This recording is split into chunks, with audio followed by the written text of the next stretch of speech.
नमस्कार। आज की इस विशेष चर्चा में आपका स्वागत है। श्रावण मास के जैसे उत्तम मास के अवसर पर भगवान शिव की चर्चा ना हो, ऐसा कैसे संभव है? और यूं भी भगवान शिव को कल्याणकारी देव कहा गया है, महादेव कहा गया है, देवों के देव कहा गया है। और सबसे बड़ी बात, ये चतुर्मास का काल चल रहा है, प्रारंभ हो रहा है, जिसके अंदर भगवान नारायण योग निद्रा में चले जाते हैं और संचालन का कार्य भगवान शिव को सुपुर्द होता है। तो ऐसे में अगर हम भगवान शिव से संबंधित साधनाएं करें, उनसे जुड़ें, तो स्वतः ही हमारा कल्याण होना प्रारंभ हो जाता है। और एक ऐसी घटना भी घट सकती है इन दिनों में जिसको कहते हैं सौभाग्य की प्राप्ति। तो किसी को अगर दुर्भाग्य लिखा भी हो तो भी वो सौभाग्य में परिवर्तित कर सकते हैं। ये क्षमता है भगवान शंकर की। अब आप उदाहरण के लिए पुराणों में अगर ध्यान देंगे तो जो एक बालक अल्पायु था, उसको भी भगवान शिव ने अपने आशीर्वाद से अजर अमर बना दिया। और आप जानते भी हैं इस बालक का नाम मार्कंडेय ऋषि। तो ऐसे में भगवान शिव ने अनंत ऐसी कथाएं हैं जिनमें से बहुत सारी कथाओं का वर्णन पुराणों में मिलता है, जिसके अंदर जो कुछ संभव नहीं था उस असंभव को भी संभव करके दिखाया। तो ऐसे में हम अपने जीवन में भी ऐसे असंभव को संभव होता हुआ देख सकें, इसके लिए आवश्यक है कि हम उस शिव तत्व को समझें और शिव से जुड़ें। तो अब ऐसा ही प्रयास आज हम करते हैं, जिसमें बहुत सरल भाषा में उसको समझने का प्रयास करेंगे कि शिव हैं कौन, क्या है और किस प्रकार से हमारे जीवन को प्रभावित करते हैं। तो आप सबसे पहले समझने का प्रयास कीजिए कि हम अपनी समस्याओं में घिरे हुए और उनसे निजात चाहते हैं, उनसे मुक्ति चाहते हैं, और देखते हैं चारों ओर कुछ ना कुछ आपाधापी मची पड़ी है। चाहे हमारे ऑफिस हों, चाहे घर हों, चाहे व्यवसाय हो, चाहे दुकान हो, चाहे परिवार हो, चाहे संबंधी हो, हर तरफ कुछ ना कुछ कोहराम मचा हुआ है। और ऐसे में अगर हम भगवान शिव के परिवार को देखें तो हमें समझ में आएगा कि ऐसा नहीं कि आज हम ही परेशान हैं। उनके जीवन में तो कब से समस्याएं थीं और उन्होंने उसका क्या हल खोज लिया था, तो वो भी हमें समझ में आ सकेगा। तो अगर आप देखें तो भगवान शिव के परिवार में भगवती पार्वती हैं, गणेश जी हैं, कार्तिकेय हैं, और उनके अपने अपने वाहन हैं। जैसे शिव जी के नंदी हैं, बैल, देवी दुर्गा के या पार्वती जी के साथ सिंह हैं, कार्तिकेय के साथ मोर हैं, गणपति के साथ चूहा है, मूषक हैं, और शिव जी के गले में सर्प हैं। तो इस प्रकार से बहुत सारे वहाँ पर जानवर भी हैं, और चारों ओर बहुत सारे वृक्ष, पत्ते, पत्तियाँ और बहुत कुछ है। तो ऐसे में ये एक इनका परिवार है जो कैलाश पे रहता है। अब आप समझते हैं कि अगर हम फूड साइकिल को समझें तो जानेंगे कि चूहे का भोजन करता है सांप, सांप को खा जाता है मोर, ऐसे बैल के लिए शेर उसको खा सकता है। तो ऐसे में जब इतनी सारी समस्याएं वहाँ पर हैं, ऑलरेडी हैं, कि वो एक दूसरे के लिए आहार भी बन सकते हैं, तो वो एक दूसरे से लड़ेंगे भी, और लड़ेंगे तो किस प्रकार का कोलाहल वहाँ पर हो जाएगा। और ऐसे में अगर ये इतना कोलाहल हो रहा होगा तो ध्यान कहाँ से लगेगा, समाधि कहाँ से होगी। बड़ी विचित्र सी बात है कि इतनी शांति वहाँ कैलाश में किस प्रकार से हो पाएगी। और सबसे बड़ी बात, यहाँ तक तो फिर भी ठीक था, स्वयं भगवती पार्वती काली चंडिका है, और ऐसे में अगर किसी की पत्नी चंडिका रूप में हो तो सोचिए उस परिवार में क्या हो रहा होगा। तो इतना सब कुछ होने के बावजूद पूरा परिवार एक साथ रहता है और आनंद से अपने जीवन को व्यतीत करता है। तो हमारे लिए जो हमारी समस्या है हमारे चारों तरफ है, वो तो इन सब से बहुत कम है, क्योंकि ये तो पूरे परिवार में ही ये सब कुछ फैला हुआ है, और उसके बाद भी वो बिल्कुल निश्चिंत और आराम से रहते हैं। तो क्या हम भी ऐसा कुछ कर सकते हैं या हम भी ऐसा कुछ पा सकते हैं? तो उसके लिए ये समझना जरूरी है कि ऐसा क्या है जो इस पूरे शिव परिवार को बांधे रखता है, जिसमें सब कुछ अपने आप में संपन्न हो रहा है, और जिसमें ये सारी छोटी छोटी बातें जो हो रही हैं कि उसने उसको देखा, उसने उसको पंजा मार दिया, उसको रोक लिया, खींच लिया, ये सब कुछ किस प्रकार से व्यवस्थित हो सकता है? तो इसके लिए दो चीज़ें, एक तो उनका आंतरिक प्रेम, यानी उनके अंदर स्वतः ही प्रेम और करुणा का होना, और दूसरा उदात्त प्रवृत्तियाँ, उनके अंदर उदात्त प्रवृत्तियाँ का होना कि छोटी छोटी बातों को इग्नोर मारो और बड़ी बड़ी जो भी समस्याएं हैं उन्हीं पे ही काम किया जाता है। तो अगर आपने देखा हो तो बहुत सारे जब राक्षस हुए, बहुत सारी जब समस्याएं आई, तो पूरा परिवार एकजुट होकर के उनको निपटाने में लग गया। अदरवाइज अन्यथा अगर आप देखें तो वो आराम से अपने जीवन को व्यतीत कर रहे हैं। तो ऐसी ये उदात्त प्रवृत्तियां हम किस प्रकार से अपने जीवन में भी संपन्न कर सकते हैं और पा सकते हैं, तो उसके लिए भी हमें शिव तत्व को समझने की आवश्यकता है। तो ऐसा समझें कि संसार में जो पुरुष का तत्व है वो शिव से संबंधित है, और जो स्त्री का तत्व है वो शक्ति से संबंधित है, और इन्हीं दोनों के मिलन से पूरा संसार बना है। इसलिए उन्हें भगवती जगदम्बा भी कहते हैं, क्योंकि उन्होंने प्रसव किया है सारे संसार का।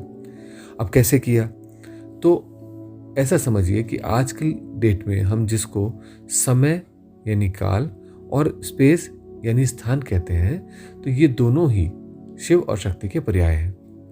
महाकाल के नाम से आप समझते होंगे कि उन्हें काल भैरव कहते हैं, महाकाल कहते हैं, यानी कि समय की गति जो भी चल रही है वो भगवान शिव से संबंधित है। और जिस स्पेस पे, जिस धरा पर, जिस संसार में, जिस स्पेस में ये गति हो रही है, उससे एक प्रकार का अनुभव उत्पन्न होता है, और उस अनुभव का नाम है जीवन, लाइफ। तो श्रावण मास के अंदर ये दोनों तत्व अपने आप में सक्रिय होकर के मिलते हैं, और इनके मिलने से होता क्या है, आप चाहो और देखिए क्या होता है। सब तरफ बारिश हो रही होती है, पेड़ पौधे बढ़ने शुरू हो जाते हैं, हरियाली छानी शुरू हो जाती है, नए नए जीव उत्पन्न होने शुरू हो जाते हैं। तो सब तरफ एक प्रकार की क्रिएटिविटी, एक प्रकार का जनरेशन, सृजन प्रारंभ हो चुका होता है। और यही है जिसके माध्यम से सारे संसार का निर्माण होता है। दूसरा बिंदु, ये समय अत्यंत ही कष्टदायक भी होता है। बहुत तेज गर्मी पड़ती है, उसके बाद में बारिश पड़ती है, फिर उमस हो जाती है, और ये उमस जानलेवा सी होने लगती है। इतना सब कुछ होने के बाद भी ये समय अपने आप में, अगर हम शिव से संबंधित हों, तो आनंददायक लगता है, बड़ा अच्छा लगता है, और फिर सावन के गीत गाने शुरू हो जाते हैं।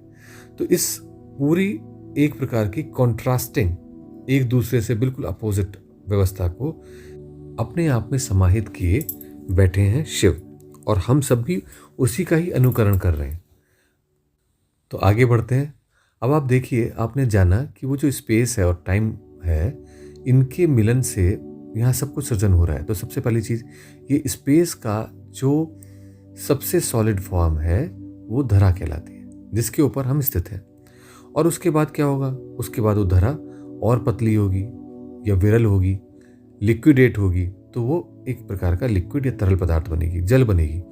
और उसके बाद में वो जल ही वाष्पीकृत हो जाएगा।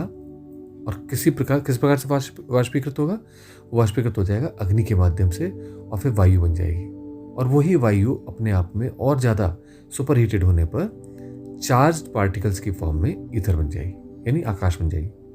तो अगर आप देखें तो इसका मतलब ये हुआ कि ये जो स्पेस टाइम की कंटिन्यूम हम बोल रहे थे, इससे ही जीवन की यात्रा प्रारंभ हो रही है, इसी से ही सारा सृजन हो रहा है। तो ऐसे में सबसे पहली चीज क्या हुई? वो सॉलिड धरती अपने आप में लिक्विड में कन्वर्ट हो रही है। और आपने कथा भी सुनी होगी कि भागीरथ गंगा को लेकर धरती पर आए, और उसमें शिव ने उन्हें अपनी जटाओं में स्थापित किया। तो अब थोड़ा सा शिव शब्द को भी समझने का प्रयास करें। तो अगर ऐसा देखें कि ये किस ओर इंगित कर रहा है, तो वैदिक काल में दो तत्व बहुत प्रमुख थे, 5 में से। एक था अग्नि और एक था जल। अग्नि को कहते थे शिखी और जल को कहते थे वरुण। तो अगर मैं शी और व उनके प्रथम वर्ण को लूं, तो इससे बन जाता है शिव। तो सारा का सारा जीवन हमारा शिव के आधार पर ही चल रहा है।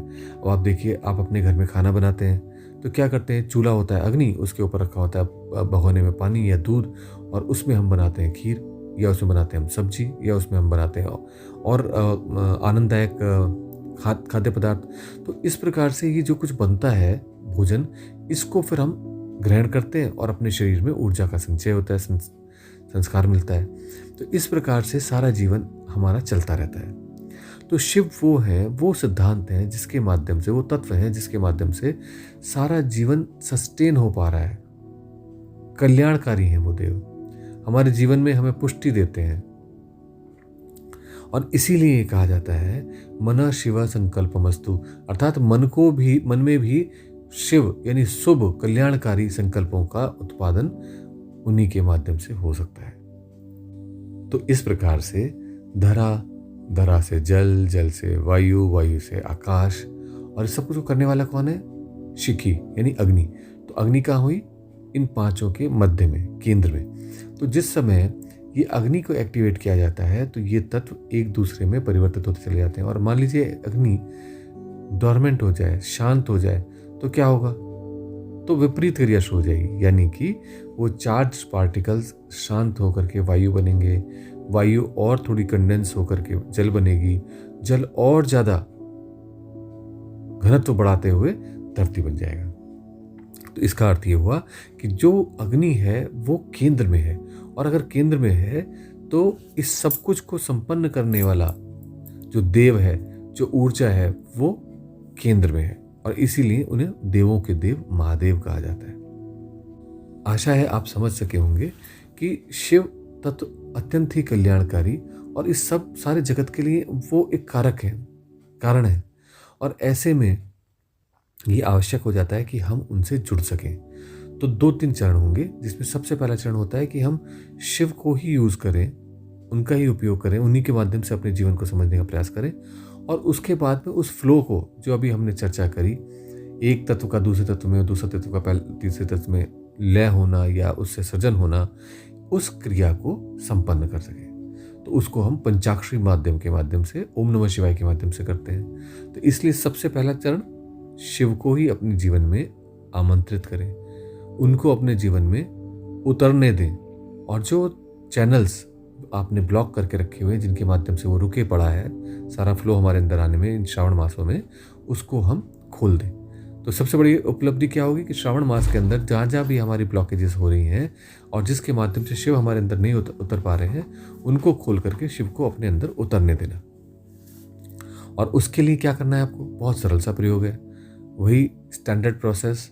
अपनी रीढ़ को सीधी कीजिए, सिद्धासन, सुखासन, पद्मासन में बैठिए, आंखें बंद कीजिए, बिल्कुल ऐसा समझिए जैसे कि भगवान शिव समाधि में बैठे होते हैं ना, वैसे आप करके बैठ जाइए। हाथों में ज्ञान मुद्रा या तत्व मुद्रा लगा लीजिए, और उसके बाद जब आप इस प्रकार से अपनी अवस्था में होंगे, शरीर को थोड़ा रिलैक्स होने दें, और शरीर के बाद श्वास को रिलैक्स करें, और उसके बाद आपको सिर्फ शिव शिव शिव बोलते जाना है। लेकिन आवश्यकता है कि इस समय आपका शरीर और श्वास पूरी तरह शांत हो। अगर आप अभी शांत नहीं हैं तो थोड़ी देर प्रयास करें, शांति से बैठें, शरीर को थोड़ा शिथिल होने दें। उसके बाद में श्वास को आराम से सेटल होने दें, गहरी गहरी कुछ सांसें लीजिए, और उसके बाद अपने आप श्वास शिथिल होने लगेगी, शांत होने लगेगी। और वो जब शांत हो जाती है, उसके बाद आपको उसमें बीच में एक इंटरजेक्शन करना है, एक बार बस बोलना है, एक बार बार इस प्रकार से बोलते जाना है, शिव शिव शिव। और इस प्रकार से जब आप बोलते हैं, करते हैं, तो आपके अंदर अपने आप ही एक गहरी शांति, एक गहरा ठहराव सा आने लग जाएगा।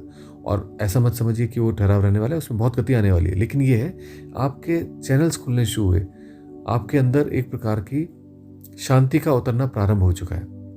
और नेक्स्ट स्टेप में उस ऊर्जा को, जो आप इस सारे ब्रह्मांड से, इस कल्याणकारी ऊर्जा को प्राप्त कर रहे हैं, उसको चैनलाइज करते हैं पंचाक्षरी मंत्र के माध्यम से। तो आज इस प्रयोग को आप प्रारंभ कीजिए पहले सोमवार से, और इसको करके देखिए, आपको बहुत अधिक आनंद का अनुभव होगा।